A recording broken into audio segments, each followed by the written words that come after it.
ఇదిగో నేను ఒక నూతన క్రియ చేయుచున్నాను, ఇప్పుడే అది మలచును, దానిని మీరు ఆలోచింపరా అన్న లేఖనంలో చాలా మాటలు ప్రభు రాయించాడు. నేను ఎడారిలో జీవజల నదులు ప్రవహింప చేయుచున్నాను, అరణ్యంలో త్రవ కలుగ చేయుచున్నాను అన్నాడు ఆయన. నీ జీవితంలో ఎడారి లాంటి అనుభవాలు నీకున్నాయేమో నాకు తెలియదు కానీ, లేదా అరణ్యం లాంటి అనుభవాలు నీ జీవితంలో ఉన్నాయేమో నాకు తెలియదు కానీ, దిగులు పడి కలత చెందవద్దు.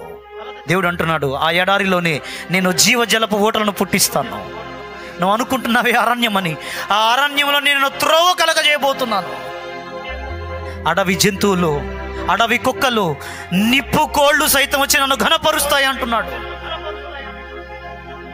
నీ పరిచర్ను ఆటంకపరిచే అడవి జంతువులు ఉన్నాయేమో, నీ జీవితాన్ని అడ్డుకునేటువంటి అడవి జంతువులు, అడవి కుక్కలు, నిప్పు కోళ్ళు లాంటి పరిస్థితులు, వ్యక్తులు నీకున్నాయేమో. దేవుడు అంటున్నాడు, అవి కూడా వచ్చి నన్ను స్తోత్రము చేస్తాయి, నాకు స్తోత్రము చెల్లిస్తాయి అంటున్నాడు ఆయన. సోదరీ సోదరుడా, గతించిన జీవితంలో, గతించిన సంవత్సరంలో నీకున్న చేదైన అనుభవాలను బట్టి కలత చెందొద్దు, దిగులు పడొద్దు. ఈ సంవత్సరమైన నా జీవితంలో కార్యాలు జరుగుతాయానని కలత చెందవద్దు. నూతన క్రియ చేయుచున్నాను ఆయన, అందులో తిరిగే లేదు. గతించిన సంవత్సరం అంతా కల్వరి అనుభవంలోనే నీ జీవితం సాగిపోయిందేమో అన్న. వేదనలు, అవమానాలు, నిందలు అయిన వారి చేత ఏసడింపు, నా అనుకున్న వారు, నమ్మిన వారు కూడా నన్ను మోసం చేశారన్నా. అన్నా, కల్వరి అనుభవంలో నా జీవితం సాగిపోయింది అని నువ్వు అంటావా? అయితే నీ కల్వరి అనుభవం ఎప్పటికీ కల్వరి అనుభవంగానే ఉండదు.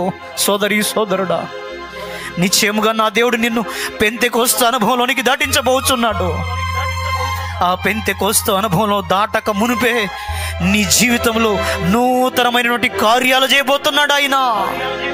నీ కుటుంబంలో నూతనమైన కార్యాలు ఈ సంవత్సరంలో జరగబోతున్నాయి. ఆమేన్. నీ పరిచర్యలో నూతనమైన కార్యాలు జరగబోతున్నాయి. ఆమేన్. నీ పరిచర్యకు దేవుడు నూతనమైనటువంటి దారులు తెరవబోతున్నాడు. ఆమేన్. నూతనమైన ఆత్మతో నా ప్రభు నిన్ను నింపి నూతనమైనటువంటి స్థలాలలో వాడుకోబోతున్నాడు.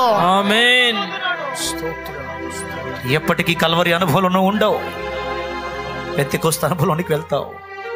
పౌలు కల్వరి అనుభవాలను సహించాడు, ఎప్పటికీ కల్వరి అనుభవాలు లేవు.